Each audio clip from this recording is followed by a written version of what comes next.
उम्मत मुस्लिमा के नाम नहाद 11वें खलीफा राशिद होने के दावेदार पाकिस्तानी को पुलिस ने गिरफ्तार कर लिया। अब्दुल्ला बिन मुनीब ने नामालूम जगह से प्रेस कॉन्फ्रेंस करके उम्मत मुस्लिमा के 11वें खलीफा होने का दावा किया था। हम आपको इस वीडियो में बताते हैं कि अब्दुल्ला बिन मुनीब को कैसे गिरफ्तार किया गया।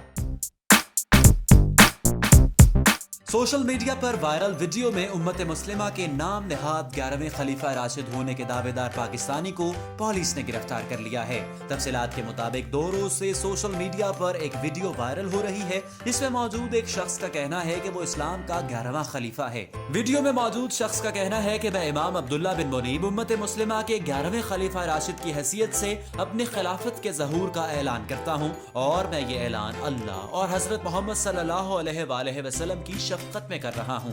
अब्दुल्ला बिन मुनीब ने ये सब एक प्रेस कॉन्फ्रेंस करते हुए कहा, जबकि प्रेस कॉन्फ्रेंस भी एक नामालूम जगह से की गई। अब्दुल्ला बिन मुनीब का दावा है कि हजरत मोहम्मद सल्लल्लाहु अलैहि वसल्लम ने उनके बारे में पेशगोई भी की थी और इसी हवाले से अब्दुल्ला बिन मुनीब ने एक हदीस का हवाला भी दिया।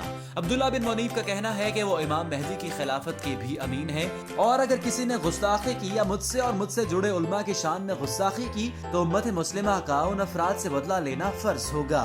उसका मजीद कहना है कि पाकिस्तान के निजाम को खिलाफत के निजाम से बदल दें। वीडियो में मौजूद शख्स ने यह भी कहा कि कश्मीर और फलस्तीन के लोगों की कुर्बानियां रायगा नहीं जाएंगी और नौजवानों से भी कहा कि वो इस्लाम को परवान चढ़ाने के लिए उसकी मदद करें। अब्दुल्ला बिन मुनीब ने सबको अपनी बैत करने का कहते हुए कहा कि जो भी मेरी बैत किए बगैर इस दुनिया से गया वो जहन्नुम में जाएगा, इसलिए अपने ईमान की फिक्र करें और अल्लाह के हुक्म के आगे अपना सर झुका दें। अब्दुल्ला बिन मुनीब ने वजीर आज़म इमरान खान और chief of army staff general Qamar Javed Bajwa से भी कहा कि वो उसकी बैत करें। पुलिस ने इस उम्मत मुस्लिमा के नाम नहाद 11वें खलीफा राशिद होने के दावेदार पाकिस्तानी को गिरफ्तार कर लिया है। इस वीडियो को अपने दोस्तों के साथ जरूर शेयर कीजिए।